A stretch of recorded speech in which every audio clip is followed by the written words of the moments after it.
Have you guys ever been scrolling through Steam and you're just like, damn, there's nothing to play? So today, we're gonna make our own game. And that's exactly what we're gonna do today. I'm gonna make my own game. I'm the best programmer on earth. That's why God chose me. And to do that, we first want to establish a few steps and the information of the game that we want to make. So let's go ahead and open up Notepad and write some stuff down. So let's call this a 2D space game. I don't know. 2D space game, yeah. So we want to start as, we're going to call it like maybe the last pulse. Sorry, let me spell it real quick. The last pulse.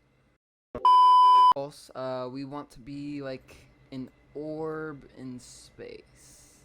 Like an energy orb. So let's do an orb. We start as an orb in the space. And so let's go ahead and... So we want this to be a puzzle game. So puzzle game, and we're going to create the goal of the game to be destroy the mothership. Or destroy a mothership. And what we want next... Okay, so I went ahead and wrote all this in just to save some time. So the goal of the game, destroy the mothership, and then we're going to be a drifting fragment trying to reboot scattered AI drones. You know, basic premise. We're going to be a pulse of energy represented as a glowing orb, or of course a waveform as well. Each level is a puzzle platformer inside an abandoned... So let's do a breakdown. So this is going to be this is the power line, and this is the timeline. This is the pulse over time. And so this dotted line here, this is going to be the amount of time, or like, it's basically just the average power line. And so as we make this, each one of these humps is going to be the pulse energy. And the line at the top represents the amount of energy it does, or like, so this is the pulse energy. This represents the pulse energy right here. And so as we go through here, this top area is going to be the pulse duration. So each one of these humps represents how long it pulses for. And so with that in mind, we could go ahead and continue and, well, make the game, of course. So let's go ahead and do that.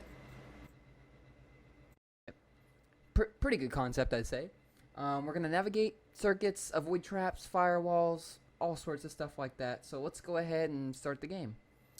So first we actually want to roll it up our IDE. I'm using Visual Studio for this one. And if you already don't have an IDE to create stuff like this, I'd recommend getting one if you plan on creating games. So let's go ahead and create an empty project. We want just empty start, so empty project, and let's go ahead and name it Void Drift. Yeah, Void Drift is good. So Void Drift 2D. So let's create this empty project, and once we create this project, we're gonna have to set up a interface. And I plan on using this program called SFML. I'll show you real quick. So this is what we're going to be using as the actual like framework for this app. This is a great graphics rendering engine. This is what I've used on some previous projects before. It's great for 64-bit systems like I have now. And this is going to be how we're going to be rendering our graphics. So I'm going to go ahead and set up the project here. I'm going to skip through this. I'll time-lapse the video so this doesn't take forever, because setting up a project does take a little bit.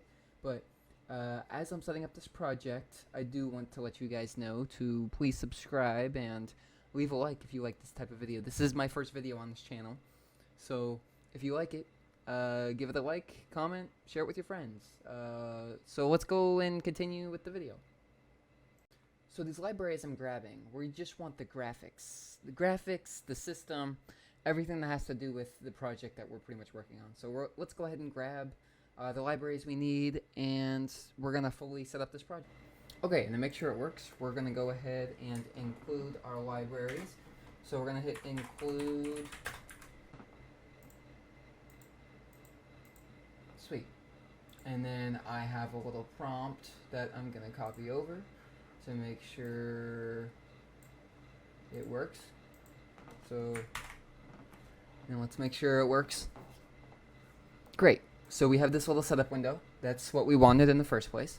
So now we can actually get started with the project. So let's do that. So first, let's go ahead and create our header file.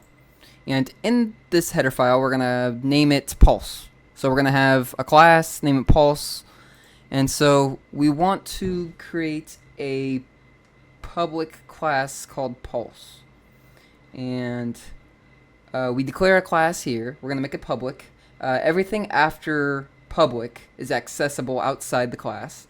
And so we want to create our constructors. So we want three constructors. Yeah, three constructors.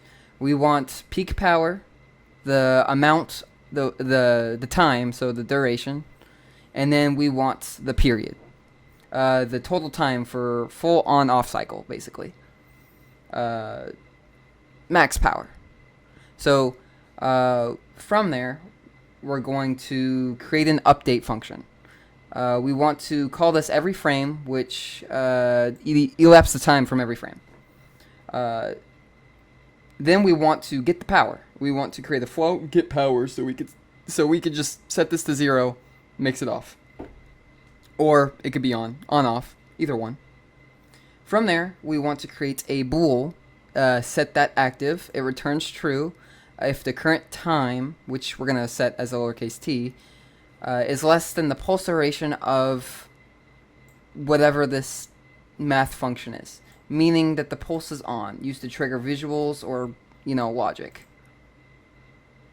And then we're going to create a get pulse energy.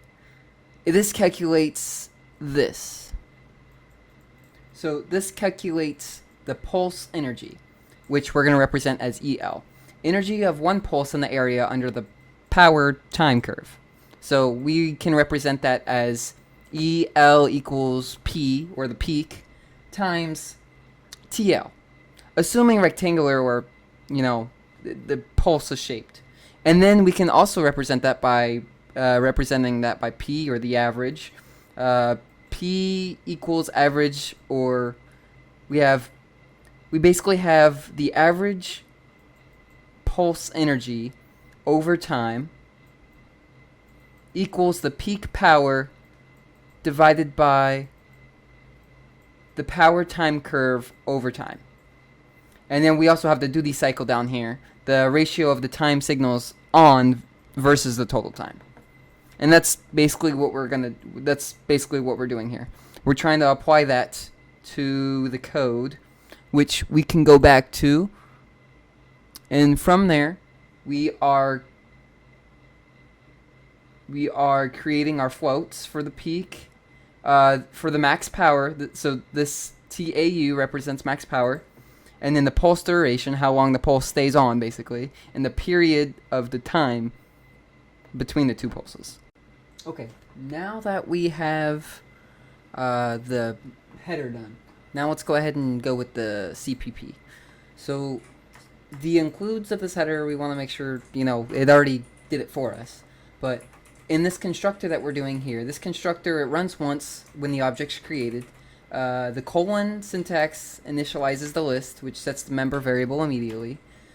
This parameter here, the peak power, sets the peak power, of course, the max power of the pulse. Pulse duration sets how long the pulse is on. The period sets T, the full length of one pulse cycle. And then the 0, float, that's our internal timer. And so as we set our internal timer, we want to make sure, let me correct this first. Let me make sure it's right. Okay. So as I'm correcting this, let me make sure we have it. And so now we want to create our next function. So this is called every frame. This is our update. We want to create our update. So in this update, every frame we have the amount of time that has passed, or the DT that we set, adds time into the current cycle. So if time is greater than the pulse, basically, it wraps around by subtracting the T, resulting for pulse cycle. So remember, the big T represents the the full length of one pulse, while the little t initializes the time. And so, as we're going through this, we're setting our next float, which is the float pulse or get power. Here, we're going to think of it as t. Think of t like this. It basically continuously increases every frame. Once it passes through the full period, the full length of one pulse cycle, it resets. It's like a loop timer. This gives you a repeating pulse behavior, which is what we want in the first place. So as we're creating this float pulse, the get power, this returns the peak power if the current time is within the pulse duration, and then otherwise it returns a 0. So it's off. Visually, it should be light flashing after 0.2 seconds. This bool that we're creating, this returns true if the pulse is currently on with the duration window. It's a simplified version of get power, useful for control flow, like if pulse is active. And so now as we create the get energy pulse, this basically, it calculates the area under the pulse curve. Energy pulse curve based off the formula that we just went over. So we're doing this because it could be used to charge something, it could deduct energy cost, or it could display how powerful the pulse is when we create the UI. So now let's go ahead and implement this into the main. Okay, now that we're moving to the main, let's go ahead and make sure we have our headers that we're including. So let's make sure we include the pulse header. And while we do that, we want to make sure we want to create our window and our clock. So as we create our window, we want to basically do the basic setup we did at the beginning of the video. I have a reference I'm looking at through ChatGPT that it helped me set up. So as we set up our SF render window, this creates an 800 by 600 window titled. We titled it our void pulse test, and then we set our clock. This is used to measure our time for each time per frame. And so as that's set up, we're now setting up our initiate our pulse. And so as we initiate our pulse, we want the peak power to be 100 watts. Yeah, 100 watts. So that's 100 watts. And our duration, let's do 5 seconds. So 5 seconds there. And then, yeah, okay, this works. And then for the period of time, we want 1.5 seconds. So this is all just setting our, basically, we're just setting everything that we already defined. So these are where we set the numbers. So 100 watts, 0.5 seconds, 1.5 seconds for the period of time. This simulates the pulse that turns on every half a second to every 1.5 second, basically. And as we are creating our glowing orb, so we're going to create an orb that represents the signal. And as we create, it's going to be a circle, basically. So we create a circle. This creates a circle with a radius of 50. We want it to be, I don't know the measurements, but it's a radius of 50. And then we're going to set our origin to the middle of the circle. So I think it's top to left. So top to left, this creates it in the middle. And then we're going to set our position to the center of the screen, 400, 300. From there, we're going to create our game loop. And so this is what we've all been waiting for. So I'm going to be creating this while loop for the game loop. This starts the game, renders the loop, and it runs it until the window's closed. And then we're going to create our handle events. This is going to be like, it just closes the window after it's done. If the window is closed, immediately goes to the exit loop, which is what we have here. And now we're going to be creating our basically our delta time calculation. So from here, we're going to set float, the time, clock, restart as seconds. This clock resets the SFML clock and returns the elapsed time to the last frame. And then it sets the duration to how much time has passed since the last update. It's used for time-based animation. And then as we're doing our update, this adds our duration time interval for pulse time. It resets the time to the loop every few seconds, and then lets the pulse know how much time's passed so we can basically turn it on and off accordingly. now we want to create our render logic. So here we're going to be creating a black background, because that's all we need. We just need our black background. Black background. No, okay. And now we want to draw the orb if any pulse is active. From here, this checks if the pulse is currently on, which is, pulse.active. It is active. And if it is, it sets the orb color glowing yellow and it draws to the screen. And if it's off, it just draws nothing. Now, lastly, we want to draw our window display. This pushes the rendered frame to the screen. Without this, nothing would work, of course. And then we want to return 0 for the final line. This allows it to exit cleanly. You don't have to put this, but it's just something. It's better for better time. So here we have a fully functional simulation for Power Pulse, and we're gonna just check to see if it works. So let's go ahead and run this and see what we get. Ooh, that's nice and smooth. Okay, so yes. This is what we want. So let's go ahead and create the next one. So what's next is we're going to create a pulse bar now. We're going to create a pulse bar by every single time we have a animate flash, it goes on the screen. So I'm going to go ahead and skip through most of the code through that because it doesn't take much time. I don't want to make this video super long. So let's go ahead and animate that real quick. Okay, it looks okay, but we can definitely improve this. So let's go ahead and change that. Okay, so I did a lot of off-camera coding, and so I have the pulse bar now. It is animated, so it animates the height. I replaced the pulse bar that now uses rectangular spikes, and so the animated height is now used through sign to animate wave based off the time, and then I have the color changes based off the dim, when on and off, and then I have every loop per bar. So now every time it pulses, you can see, which is pretty cool. So it's good now, but I think we could do better. I'm gonna make it fade in and out. So let's go ahead and add it to fade in and out. So let's go ahead and add that. So here we added some fade in and out logic, so it goes in and out. So now whenever it runs more smoother. So we can make it like, we could pulse it more. So let's just adjust this a little bit. So I went ahead and adjusted some values. So now the bar never goes away. But so you can at least tell whenever you're pulsing. But it definitely looks pretty cool. So I'm going to go ahead and try to improve this a little bit, and then we can go on to the next step. Okay, so we added some particles. So, okay, look, I spent a lot of time on this that I didn't need to, so check this out.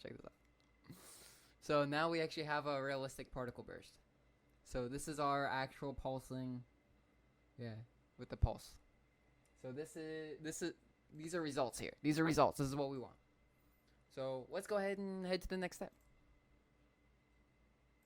Okay, now that we got that, we can add a player class now. And so here, I'm going to go ahead and add a new class. So add class. This is going to be our controllable player. So this is going to be the player class. From here, we want to set up our player.h. So we want to make sure this includes we want to make sure we have this include here. This is our SFML stuff, so this is definitely what we need. So here we want to create a public class. Now everything in public is accessible, of course. Now we want to make sure we create our constructor. We initialize the player's starting position and movement speed. From here, we want to update the player's logic per frame. Our DT is our delta time used to make the movement frame independent. And then we want to draw. It draws the player into the screen. It takes a reference from the SFML window. And now we're going to return the current 2D position of the player. This uses things like collision, proximity checks, and all that. Now, in our private section, we want to actually do the visual representation of the player, which is a growing orb, of course, because we already have it set. And this could be maybe a sprite that we choose later. I don't know yet. And then we want to set our movement speed. And then this is going to be used in update later. And so now let's go ahead and create our CPP. Okay, so this is our player.cpp. I went ahead and just created it because I wanted to get out of the way because I didn't want this video to be too crazy long. But here we just have our regular WSD keys. We have here draws the player. This is our get position vector, and then the direction that we're moving. So let's go ahead and implement this to the main.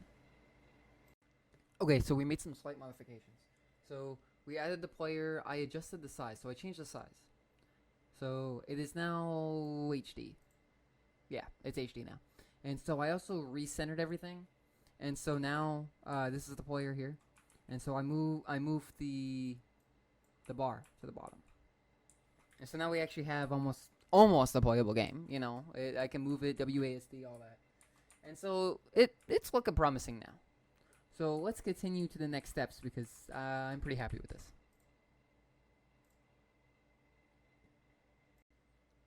Okay, so I only made one change so far. Right now, I just have it following the player. My next goal is going to get the camera to follow. So, because right now it goes off the screen. No, you can't see it.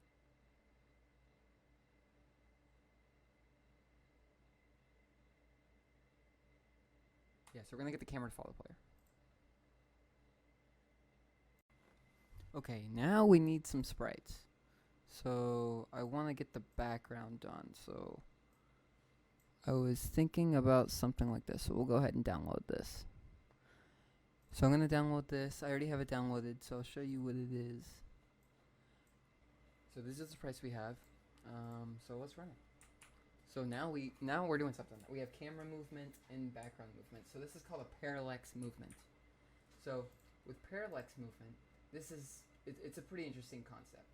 So when we have parallax movement, we basically have a technique with computer graphics. It's basically so the foreground images create the illusion of depth, but it's not. It's just it's just how graphics work.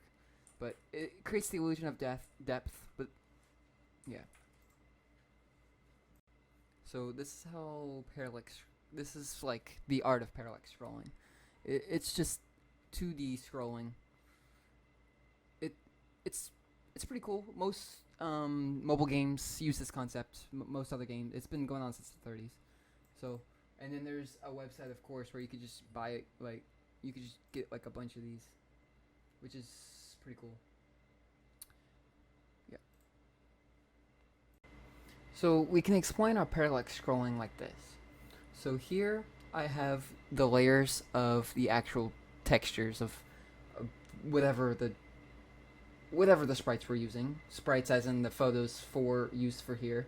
And then we have our vectors here. We have 6 image layers, we have parallel textures. It holds the textures for each background, and then the sprites, it stores the drawable sprite objects. And then these are the speeds. This is the speed. Farther back moves slower, then the layer gets closer to the camera. And it basically simulates depth. That's pretty much all it is. And as we get to this for loop here, this reverses the image load to the furthest is drawn in the back. Because that's what we want it to do. We want it to be drawn in the back. And it sets the origin to the center of the sprite, which is what we want it to do, of course, because if it's not in the center, then it's not going to render right. It scales the image based off the window resolution, so it looks consistent, and then it also, it stores each of them in its own sprite, basically. And it calculates the screen space width. It calculates the width, and it uses Fmod to ensure wrapping, keeping offset within the textures. So here we have where we set our calculates screen space of the width. This calculates this calculates the amount of layer should shift based off the player's position. And then